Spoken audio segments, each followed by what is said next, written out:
Kasong kriminal at administratibo na pwedeng mauwi sa pagkasibak sa serbisyo ang kinakaharap ng 7 pulis Maynila.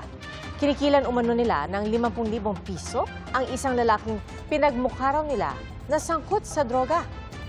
Saksi, si June Veneracion.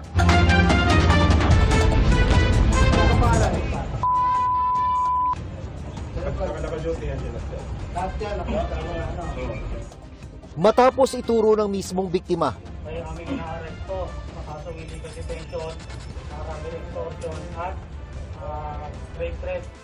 agad inaresto ng mga pulis ang 7 kabarong sangkot umano sa hulidap. Isang lieutenant, 3 staff sergeant at 3 patrolman sila na mula sa Drug Enforcement Unit ng Station 5 ng Maynila. Ayon sa biktimang seaman, June 20 nang damputin siya ng mga pulis at ginawan daw ng kwentong may dalang tube na gamit sa pagdodroga. Hanggang nagdiman sila ng pera, kapalit na hindi na lang daw nila ako tuluyang sampahan. Kasi sayang daw, siman ako, paalis na ganito. So nanghingi naman sila ng pera sa akin, worth of 50,000. Dahil wala raw siyang pera at nag-aasikaso lang sa Maynila ng application para makasampa ng barko. Kinontak ng mga pulis pati ang asawa niyang nasa probinsya. Nakagather si Mrs. ng 20,000 hanggat sa pumayag sila ng 20,000 na lang. Medyo galit pa kasi 20,000 lang. Ang transaction sa bayaran is through GCash. Matapos magbayad ng 20,000 pesos, pinakawalan ng mga pulis ang biktima kinabukasan, June 21. Pero ilang araw lang ang lumipas, binalik-balikan pa raw ng mga asset ng mga pulis ang dormitoryo sa Maynila kung saan siya tumutuloy. Kaya naglakas loob na siyang magsumbong.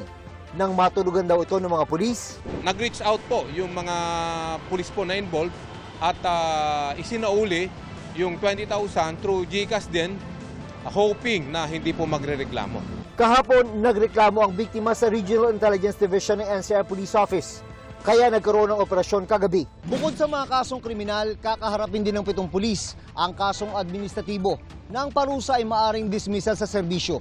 Sinusubukan pa naming makuna ng panig ang mga sospek na ngayon ay nakadetain sa Camp Bagong Diwa sa Taguig City. Nirelieve rin ang station commander ng mga sangkot na pulis Maynila dahil sa command responsibility. Nakarating po sa kanyang kaalaman yung nangyari, pero hindi po niya inaksyonan po kagad. So, dinirect ko po na i-relieve na po siya kagad at filean po ng appropriate charges. Para sa GMA Integrated News, ako si June Veneracion, ang inyong saksi.